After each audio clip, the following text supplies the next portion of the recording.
بسم اللہ الرحمن الرحیم۔ پروگرام محرم الحرام اسپیشل کے ساتھ آپ کا میزبان عامر شہزاد صدیقی آپ کی خدمت میں حاضر ہے اور اپنے تمام دیکھنے والوں کو سلام پیش کرتا ہے۔ ناظرین کرام، محرم الحرام اسپیشل میں آج ہم گفتگو کریں گے پیغام کربلا کے حوالے سے۔ پیغام کربلا جو انسانیت کا پیغام ہے، جو راہ کا، جو ایک ایسا پیغام ہے جہاں انسانیت فلاح پاتی ہے اور راہ ہدایت اس کو نصیب ہوتی ہے۔ کربلا کی سرزمین پر امام حسین علیہ السلام نے اپنے اور اپنے کنبے کی بیش بہا قربانی پیش کر کے اللہ کی رضا کے لیے وہ درس ہمیں دیا کہ جس درس کو اپنا کر ہم آج کی دنیا میں اپنی زندگی کو نہ صرف سنوار سکتے ہیں بلکہ اللہ کی بارگاہ میں سرخرو بھی ہو سکتے ہیں۔ آج کی اس محفل میں ہمارے ساتھ مولانا انجینئر کاشف حسین حیدری صاحب تشریف فرما ہیں، ہمارے مہمان ہیں، اور ہم چاہیں گے کہ اس سوال سے ہم ان سے بات کا آغاز کریں اور پھر اس کے بعد مزید سوالات کا سلسلہ بھی جاری رہے گا۔ جی جناب مولانا صاحب۔ اعوذ باللہ من الشیطان الرجیم، بسم اللہ الرحمن الرحیم۔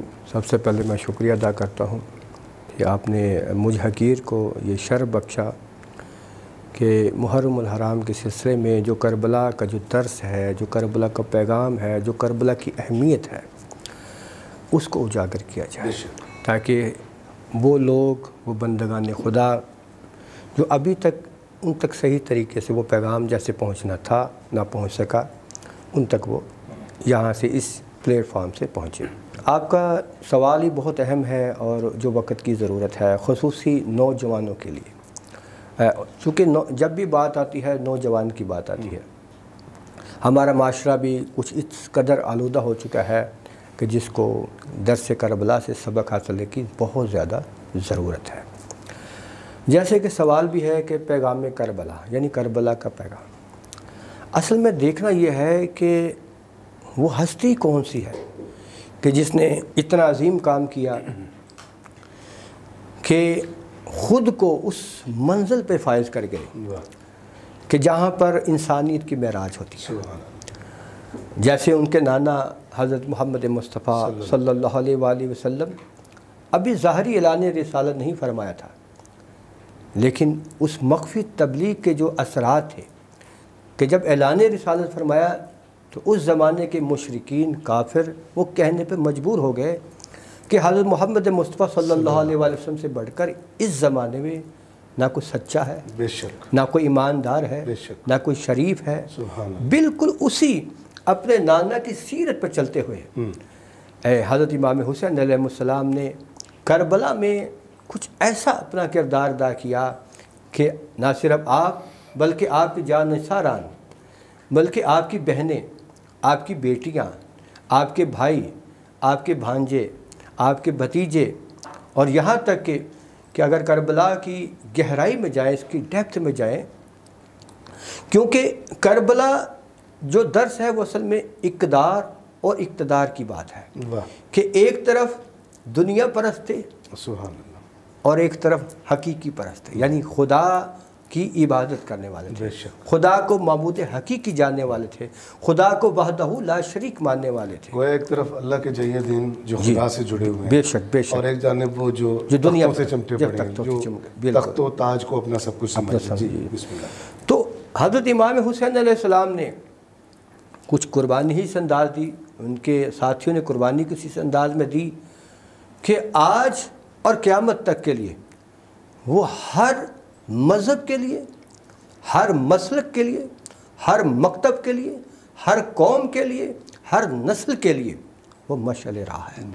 اگر ایک طالب علم ہو اس کے لیے مشعل راہ، اگر ایک استاد ہو اس کے لیے مشعل راہ، اور اگر کوئی ہدایت کے راستے سے بھٹک چکا ہے اس کے لیے صراحتاً صراط مستقیم ہے۔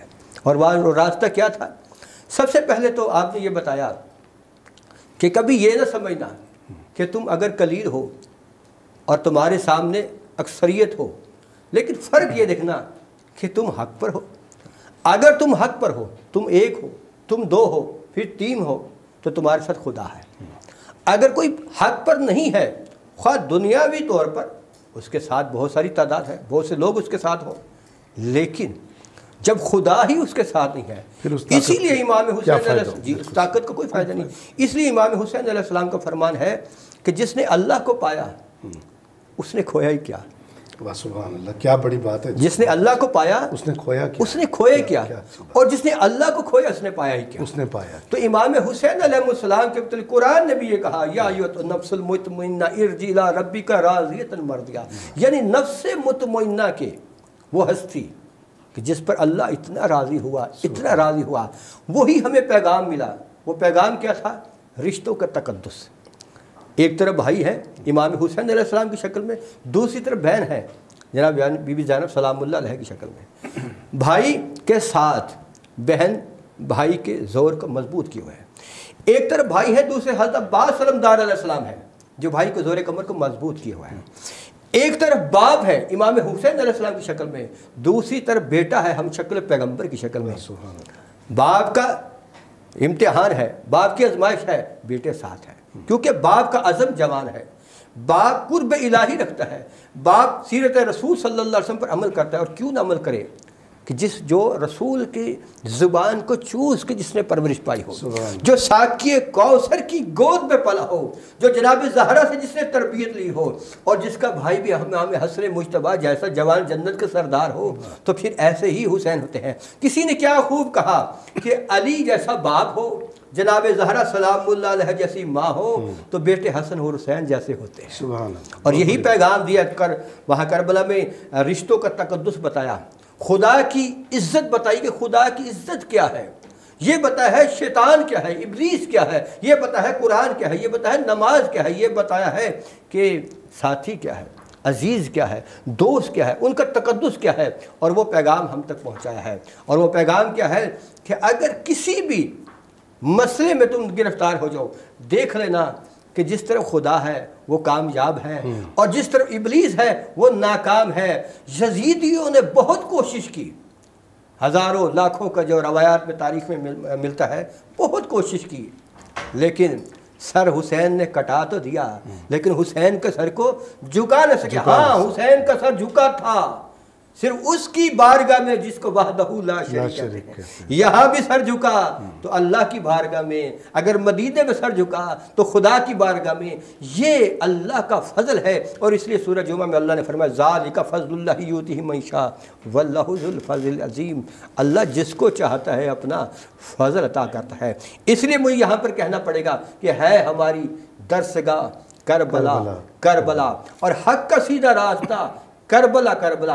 क्योंकि इमाम हुसैन ने जब मदीना छोड़ा था तो उम्मत रसूल सल्लल्लाहु अलैहि वसल्लम का ये पैगाम दिया था कि मैं किसी तख्त और ताज के लिए नहीं जा रहा, मैं दौलत के लिए नहीं जा रहा, मैं जागीर के लिए नहीं जा रहा, मैं किसी मनसब के लिए नहीं जा रहा। मैं अगर जा रहा हूँ अपने नाना हज़रत मोहम्मद मुस्तफ़ा सल्लल्लाहु अलैहि वसल्लम की उम्मत की इस्लाह के लिए, जिसके लिए मैं अमर बिल मारूफ भी करूँगा और नहीं अनिल मुनकर भी करूँगा। तो ये हमारे लिए करबला का अजीम दर्स है कि हम हज़रत इमाम हुसैन अलैहिस्सलाम की सीरत को पैरवी करते हुए अमर बिल मारूफ को सरे फहरिस्त रखें, ताकि हम दुनिया में फलाह पा सकें और आखिरत भी हमारी, जन्नत हमारी मुश्ताक हो। वाह साहब, मैंने एक जगह बड़ी खूबसूरत आपने बातें की और एक मुकम्मल जो पैगाम होता है करबला का, वो हमारे देखने वालों को, हमारे नौजवानों को, हमारी उम्र के लोगों को, हमसे बड़ों को, हमसे छोटों को एक अच्छा पैगाम जो है वो, मैंने एक जगह पढ़ा कि पैगाम करबला क्या है। उन्होंने सिर्फ 2 लाइनों के अंदर इसकी इतनी खूबसूरत तशरीह की और मेरे बहुत दिल में उतरी हुई बात है। मैं चाहूँगा कि अपने देखने वालों तक और आपके ज़रिए कि आओ एक काम करें, आओ एक काम करें, करबला आम करें। अल्लाह अकबर, अल्लाह। इससे सादा और आसान ज़ुबान में अल्लाह अकबर। अच्छा, करबला को क्यों आम किया जाए और कितने वाक़यात हैं। इस्लाम की जो हिस्ट्री है, तारीख़ है, वो वाक़यात से भरी पड़ी है। जुर्रत के, शहादत के, इसार के, मोहब्बत के, लगन के, जज्बे के और सच हक के दरमियान एक बातिल के सामने सीसा पिलाई। मगर जो इमाम हुसैन अलैहिस्सलाम की और अपने कुंबे के साथ, अपने उन शुहदा के साथ जो उनके ऊपर कुर्बान होने को तैयार खड़े थे, खैमे का अंधेरा जो है ये करबला का सबसे बड़ा पैगाम। अल्लाह अकबर। और यही अंधेरा रोशनी है, किसके लिए? उस आने वाले वक्त के लिए जिसको करबला के बाद हम देखते हैं। जी बिल्कुल। आज 14 साल बीत जाने के बाद जिक्र अगर है, यजीद था, अल्लाह है, सुभान अल्लाह। इससे बड़ी कोई बात पैगाम करबला हो नहीं सकती। आपकी मोहब्बतों का बहुत शुक्रिया। नाज़रीन किराम, एक शायर की खूबसूरत बात इस सारी गुफ्तगू के बाद मेरे जहन में आती है کہ مت پوچھ وقت کی بے زباں کتابوں سے، مت پوچھ وقت کی بے زباں کتابوں سے، سنو اذاں تو سمجھو حسین زندہ ہے۔ اور اس سے بڑھ کر کوئی اور پیغام، کوئی اور بات ہو نہیں سکتی جو ہمارے آج کے موضوع کا ایک عنوان تھا۔ آپ سب سلامت رہیں، اپنا خیال رکھیے گا۔ اللہ نگہبان۔